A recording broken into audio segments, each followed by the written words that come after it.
असम के भीतर जो हो रहा है उससे आपको यूपी और बिहार जैसे राज्यों में बैठकर जरूर देख लेना चाहिए। क्या भारत के कई राज्य आज से 15 साल बाद मुस्लिम बाहुल्य राज्य हो जाएंगे? अभी तक भारत में सिर्फ 2 राज्य ऐसे हैं जिनको मुस्लिम बाहुल्य राज्य कहा जाता है, लेकिन आने वाले वक्त में ये नंबर 10 या 12 राज्यों का हो सकता है। अगर जनसंख्या कानून नहीं आया तो फिर दिक्कत बढ़ सकती है, ऐसा आकलन भी किया जा रहा है।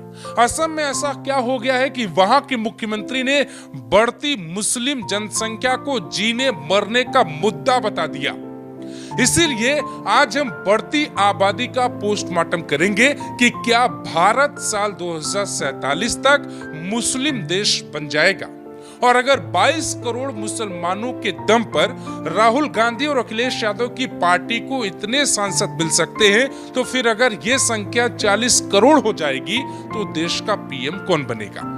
चुनाव में तो जनसंख्या पर भाषण दिया जाता है, लेकिन चुनाव के बाद हिमंता के अलावा किसी नेता ने कुछ नहीं बोला।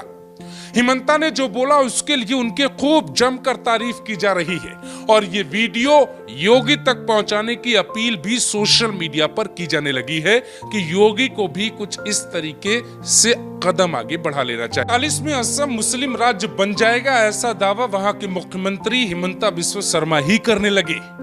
दावा किया जा रहा है कि मोदी सरकार के कम नंबर आने से जनसंख्या कानून देश में रुक गया। यह कानून मोदी सरकार में नहीं आया तो नतीजे वहां के विस्फोटक हो सकते हैं। असम, पश्चिम बंगाल, केरल जैसे राज्यों की सच्चाई बहुत डरावनी है दोस्तों। हर 10 साल में असम की आबादी में 30% मुस्लिम आबादी बढ़ जाती है। 2011 तक असम में 1 करोड़ 40 लाख मुस्लिम आबादी दर्ज की गई। इस हिसाब से 2041 तक असम मुस्लिम बाहुल्य राज्य बन जाएगा, मतलब आबादी 50% से ज्यादा हो जाएगी।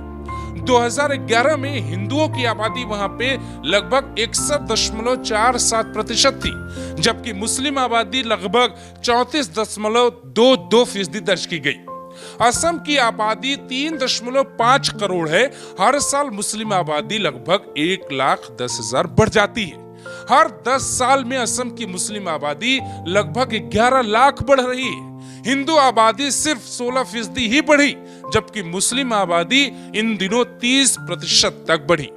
मुस्लिम आबादी बढ़ने के पीछे ममता और राहुल को जिम्मेदार बता रहे हैं वहां के मुख्यमंत्री। बांग्लादेश, म्यांमार जैसे देशों से कई अवैध मुस्लिम असम आए। बंगाल के रास्ते भारी मात्रा में घुसपैठिए असम में बस गए। इसीलिए वहां हिमंता ने मदरसों पे भयंकर कार्रवाई की, जिसके लिए दुनिया भर के मुस्लिम देशों ने आलोचना की। अब सवाल ये उठता है कि ये आबादी रुकेगी कैसे, क्योंकि दिल्ली की सरकार पिछले 75 सालों में जनसंख्या कानून नहीं लेकर आ पाई। इंदिरा हुई या नरेंद्र मोदी, दोनों सरकारों के लिए जनसंख्या कानून चुनौती बन गया। फिर असम के मुख्यमंत्री ने एक अनोखा प्रयोग कैसे किया, और वो प्रयोग क्या है जिससे असम में मुस्लिम आबादी को रोकने का प्रयास किया जा सकता है, जिस प्रयोग को रामबाण प्रयोग कहा जा रहा है। असम की हिमंता सरकार निजुत मोइना योजना की घोषणा करती है। इसी साल जून में ये योजना शुरू हुई। ये योजना रामबाण कही जा रही है। कम उम्र में मुस्लिम बेटियों की शादी रोकने का प्रावधान किया गया। 11वीं की पढ़ाई के साथ ही सरकार 1,000 का मासिक वजीफा देगी। जो बेटियां ग्रेजुएशन में एडमिशन लेंगी उनका वजीफा बढ़ के 1,250 रुपए हर महीना हो जाएगा।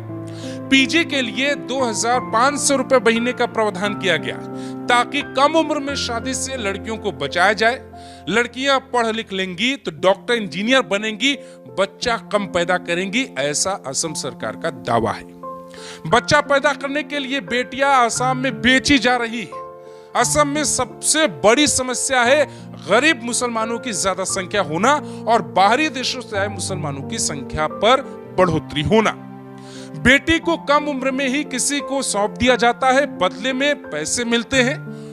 कम उम्र में ही बेटी बच्चा पैदा करती है। एक बेटी जब महिला बन जाती है तो वो 10 से 12 बच्चे पैदा करती है, जिस पे हिमंता भड़क जाती है। हिमंता का दावा है कि ये हमारे लिए मरने और जीने जैसा सवाल हो गया है। सुनिए। बदलते डेमोग्राफी मेरे लिए, मैं असम से आया हूं, ये मेरे लिए बहुत बड़ा मुद्दा है, इसलिए मैं असम में, बंगाल में हर दिन, मेरा असम में मुस्लिम पॉपुलेशन 40% हो चुका है। 1951 में 12%, आज असम में मुस्लिम पॉपुलेशन 40%, हम जिला की जिला खो चुका है।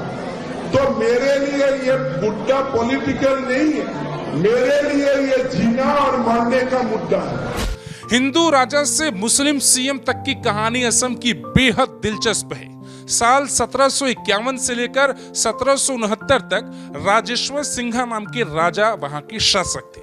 असम के अहोम क्षेत्र के राजेश्वर सैन्य अभियान, क्षेत्रीय विस्तार की रणनीति की कहानी बेहद दिलचस्प है।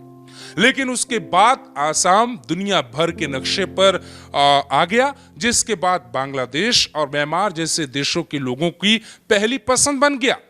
घुसपैठियों के लिए आसाम में छिपना आसान हो गया। अगर हिमंता नहीं आए होते तो वहां के हालात और बुरे हो सकते थे। लेकिन हिमंता के आने के बाद उनको रोकने की पूरी कोशिश की जा रही।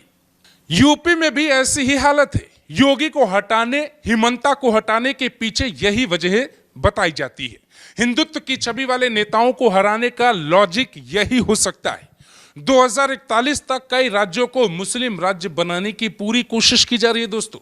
और इसमें बाहरी देशों से जो लोग आ रहे हैं उनका प्रमाण पत्र कैसे बन रहा है, उनके कागज कैसे तैयार हो रहे हैं, उनके आधार कार्ड कैसे बन रहे हैं, इस बारे में समझने के लिए आप ममता सरकार की पॉलिसी को समझ सकते हैं।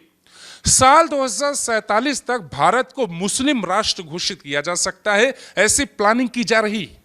लेकिन यह प्लान कामयाब नहीं हो पाएगा क्योंकि मोदी सरकार भी जनसंख्या कानून पे काम कर रही है। दावा यह किया जा रहा है कि अगर मोदी सरकार के नंबर इस बार कम ना आए होते तो मोदी सरकार पहला कानून संसद के भीतर यही लेकर आती। अब चुनौती यह है कि मुस्लिम प्रेमी जेडीयू और मुस्लिम प्रेमी टीडीपी मोदी सरकार में गठबंधन में शामिल है और उनके एनडीए में रहते शायद ये कानून अगले 5 सालों तक ना आ पाए।